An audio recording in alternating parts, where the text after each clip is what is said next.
হ্যাঁ হ্যাঁ সুন্দর হয়েছে, না সেভাবে লাগে। রান্না হচ্ছে মিটি ভাত হচ্ছে, ইউটিউবের মিটি ভাত, আর সেদ্ধ পান হয়ে গেল।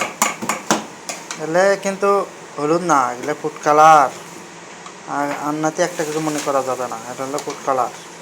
বাবা কত কি যে লাগে। ভাতের বাদাম বাদাম বাদাম আবার ভাজে নিল। রে কি বাদাম? পিস্তা, পিস্তা, কাজু। কাজু। কাজু লাগে, পিস্তা, কাঠবাদাম আর কিশমিশ। ও পিস্তা, কাঠবাদাম আর কিশমিশ।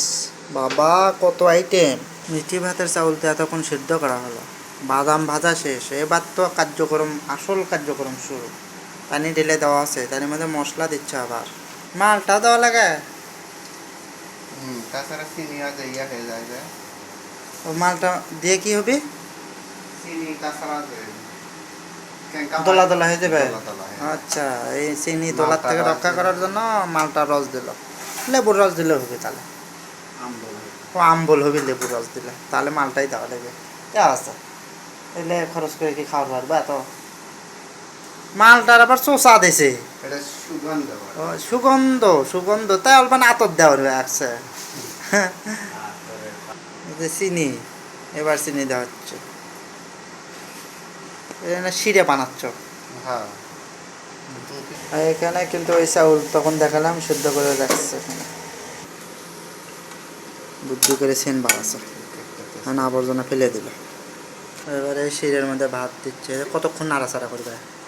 না বেশি খালি উল্টা পাল্টা দিয়ে ঢেকে দেবো। শেষ। এই মিটি ভাত তোমার ভাত খাওয়ার আগে খাবে না ভাত খাওয়ার পর, না ভাত হিসেবেই খাবে? এটা কিন্তু একটা বিরাট প্রশ্ন। এটা ভাত হিসেবে লয়, এটা এমনি ব্যাস মুখের রুচি। মুখের রুচি। আচ্ছা, হলো পানি শুকে যাবে সব নাকি? শুকে গেল। আর ভাত যে আদা সিদ্ধ করা হচ্ছে না। আচ্ছা, ভাত আদা সেদ্ধ করা, এই জন্য পানির মধ্যে দিয়ে দিলে এখন চাপ দিতে হবে, আস্তে আস্তে ওই পানি শুকে যাবে, ভাতও হয়ে যাবে। এই ভাত কতদিন ভালো থাকবে? থাকে ফ্রিজের মধ্যে 2-3 দিন।